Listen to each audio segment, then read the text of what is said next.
In 1804, a common practice back then was to move houses. Well, a man by the name of Capt Jones had his leg crushed, had the leg removed, amputated, and then ceremoniously buried it. And today, we're going to find it. Stay tuned.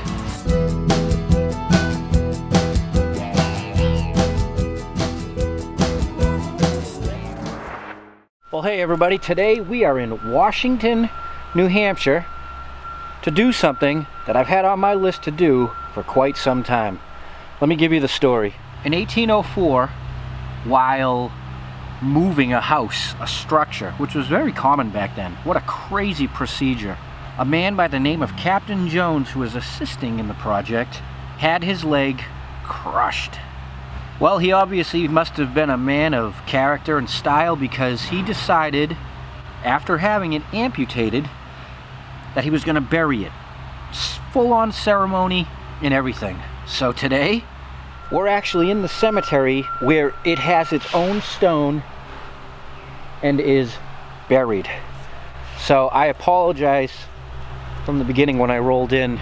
They're doing road construction right out front, so you're going to hear that stuff. But it's a very small cemetery, and this should not be difficult to find. And what we're going to do, as we do with any visit to a cemetery, after we find Capt Jones, we're going to pay our respects to some of the veterans here. I did see pictures of it online. It's a very small stone like that. Geez, this is pretty interesting, and with all my visits, I don't think I've ever seen an iron headstone. Elizabeth, and then there's a smaller one back there.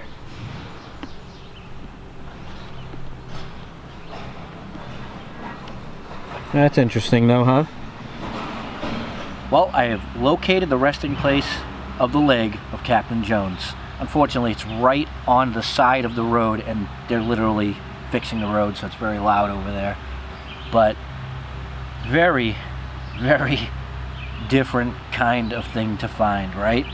And I was just talking to the gentleman who's actually directing traffic out there. He himself is a veteran, and he puts all the flags up in this cemetery for the veterans as well as others. So let's take a look around, pay our respects, and as always, let's see the longevity of American Revolutionary vets.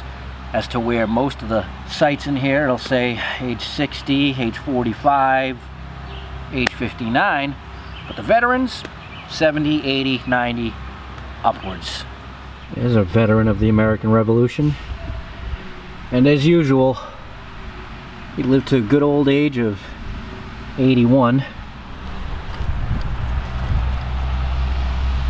There's actually a fair amount of stones in here that aren't even marked.